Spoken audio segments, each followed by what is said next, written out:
Hello నమస్తే welcome to our channel నేను సిరి. So చాలా వరకు ఏంటంటే అందరు వెయిట్ చేస్తున్నారు ప్రభాస్ గారి సినిమా ఎప్పుడు వస్తుందిరా భయ్య అని చెప్పేసి అందరు అనుకుంటున్నారు. అండ్ అదే అంటే ఏంటంటే ఇప్పుడు ప్రీ రిలీజ్ ఈవెంట్ అయితే జరిగింది కల్కి మూవీది.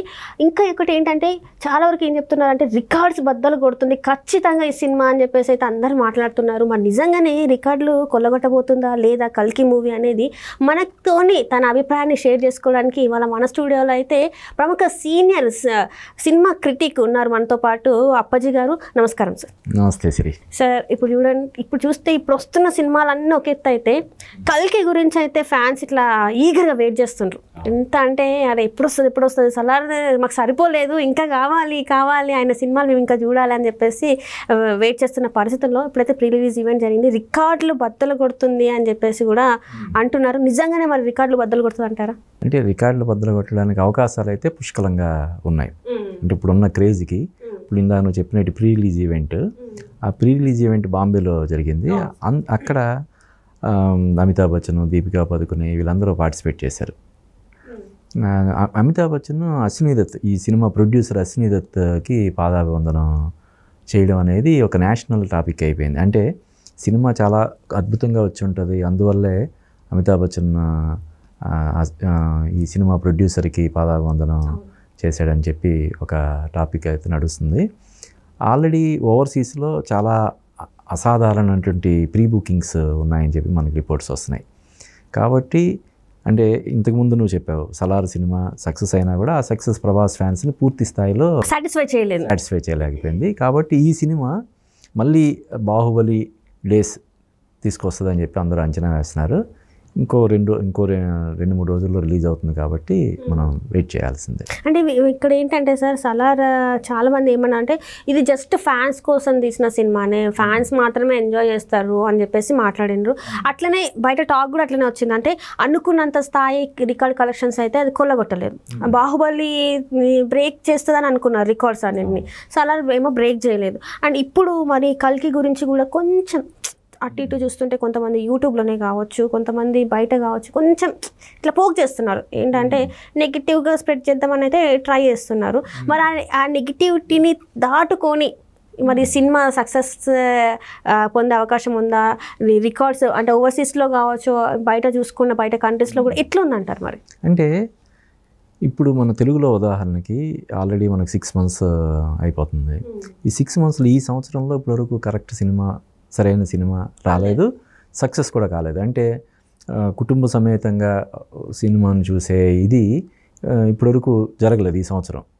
ఈ సినిమాతో అది జరుగుతుందని చెప్పి అందరూ ఎక్స్పెక్ట్ చేస్తున్నారు. సకుటుంబ సమేతంగా థియేటర్లకు వెళ్ళి సినిమా చూసేలాగా ఉంటుందని చెప్పి అందరూ అనుకుంటున్నారు. మనం ఇంతకుముందు చాలా రోజులు మనం డిస్కస్ చేసుకున్నాం, థియేటర్లో మూతపడే పరిస్థితి.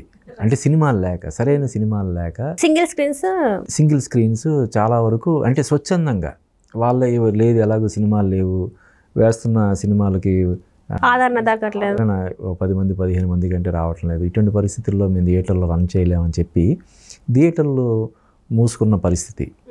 ఇప్పుడు ఈ సినిమాతో థియేటర్లు తెరుచుకోవడంతో పాటు ఆ థియేటర్లన్నీ కూడా కళకళలాడతాయి అనే అంచనాలు అయితే చాలా గట్టిగా ఉన్నాయి. దానికి తోడు ఈ రిలీజ్ అయిన టీజర్ కానీ, మొన్న జరిగిన ప్రీ రిలీజ్ ఈవెంట్ కానీ, ట్రైలర్ కానీ ఈ సినిమా పట్ల ఇంకా అంచనాలు పెరిగేలా చేశాయి. కాబట్టి రికార్డు క్రియేట్ చేయడానికి, రికార్డులు బద్దలు కొట్టడానికి అవకాశాలు అయితే పుష్కలంగా ఉన్నాయి. అంటే ఇప్పుడు మీరు మాట్లాడారు కాబట్టి సార్, థియేటర్స్ గురించి మాట్లాడారు. ఇక్కడ ఏంటంటే ఈ సినిమా వస్తుందన్నప్పటి నుంచి వెళ్ళి టికెట్లు రేట్లు పెంచిండ్రు. సింగిల్ స్క్రీన్స్ కావచ్చు, మల్టీప్లెక్స్లో కావచ్చు.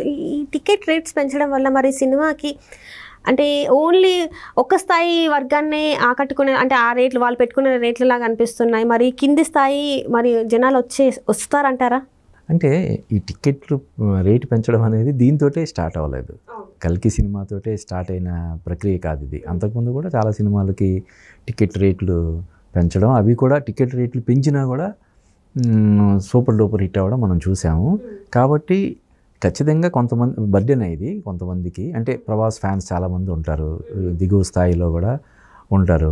వాళ్ళు సినిమా చూడాలంటే ఖర్చు పెట్టలేని పరిస్థితిలో ఉండడం వల్ల కొంత ఇదయ్యే అవకాశం ఉన్నప్పటికి కూడా, కానీ ఇప్పుడు ఈ సినిమాకి అధికారికంగానే 650 కోట్లు ఖర్చు అయిందని చెప్పి అంటున్నారు. ఎందుకంటే ప్రభాస్, అమితాబ్ బచ్చన్ కమల్ హాసన్, దీపికా పదుకునే, దిశా పటాని, వీటన్నిటితో పాటు ఒక అంతర్జాతీయ స్థాయి ప్రమాణాలు నిర్మాణ విలువల పరంగా ఇంటర్నేషనల్ స్టాండర్డ్స్లో, అంటే ఇది ఒక తెలుగు సినిమాగానో లేదంటే ఒక ఇండియన్ సినిమాగానో మనం చూడనవసరం లేదు దీన్ని. ఇప్పుడు ఒక ఎలాగైతే కొన్ని హాలీవుడ్ మూవీస్ ఉంటాయో ఆ రేంజ్లోనే ఈ సినిమాని తెరకెక్కించడం జరిగింది.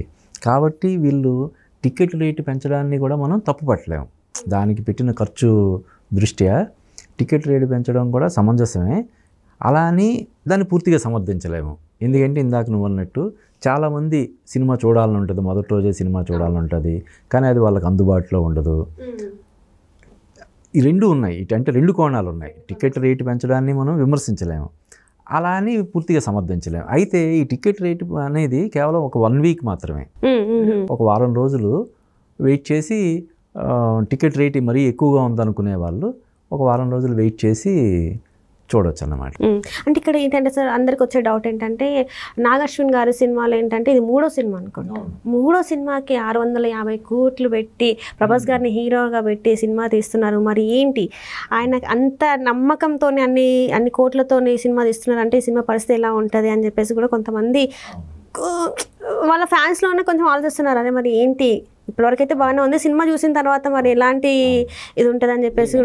అంతకుముందు అతను ఫస్ట్ సినిమా ఎవడే సుబ్రహ్మణ్యం, తర్వాత సినిమా మహానటి, ఇది 3వ సినిమానే. చాలా అంటే 650 కోట్లు బడ్జెట్ అంటే మామూలు విషయం కాదు. అయితే ఈ సినిమాని ప్రొడ్యూస్ చేస్తున్నటువంటి అశ్విని దత్ గారు, అంటే నాగ అశ్విన్ మామగారు, ఆయన కూడా చాలా చిన్న వయసులో, అంటే ఇది 50 ఆ నిర్మాణ సంస్థకి 50 సంవత్సరాలు పూర్తయింది వైజయంతి మూవీస్కి.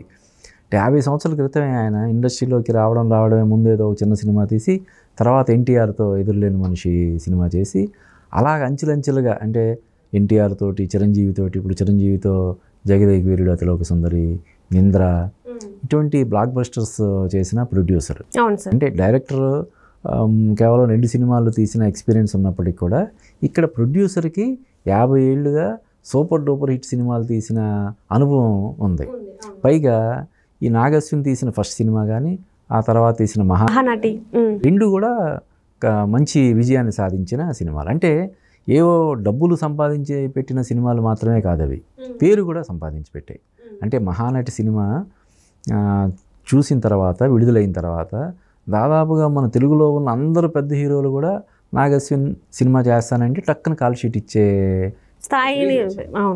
కాబట్టి ఈ సినిమా తీయడానికి అతనికి అన్ని విధాలుగా సపోర్టు, ఆర్టిస్టుల పరంగా కానీ ప్రొడక్షన్ పరంగా కానీ సపోర్టు ఉండడం వల్ల అతను ఈ రేంజ్లో, నాకు తెలిసి ఈ సినిమా స్టార్ట్ అయినప్పటికీ కమల్ హాసన్ అప్పటికి లేడు, తర్వాత కమల్ హాసన్ వచ్చాడు. అంటే ఈ స్పాన్ పెరిగే కొద్దీ వాళ్ళకి తెలుస్తుంది కదా, ఈ సినిమా మనం పెట్టిన దానికి రెట్టింపు తీసుకొచ్చే అవకాశం ఉందన్నప్పుడే కదా పెడతారు.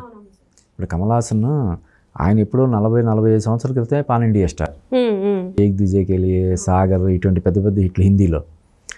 అతన్ని తీసుకొచ్చి యాక్ట్ చేయించడం అంటే మామూలు విషయం కాదు కదా. అంటే 2 సినిమాల ఎక్స్పీరియన్స్ ఉన్న డైరెక్టర్తో కమల్ హాసన్ గారు యాక్ట్ చేస్తున్నారంటే కూడా ఆయన స్క్రిప్ట్ ఎంత చూసుంటారు, అంటే ఏది ఆయన కథ చెప్పే విధానమే కావచ్చు, ఏదైనా కావచ్చు. ఆయన ఇప్పుడు మనం ప్రభాస్ని మనం చూస్తే కొరటాల శివ ఫస్ట్ సినిమా మిర్చి, మరి అప్పటికి కొరటాల శివ కొత్తడే కదా.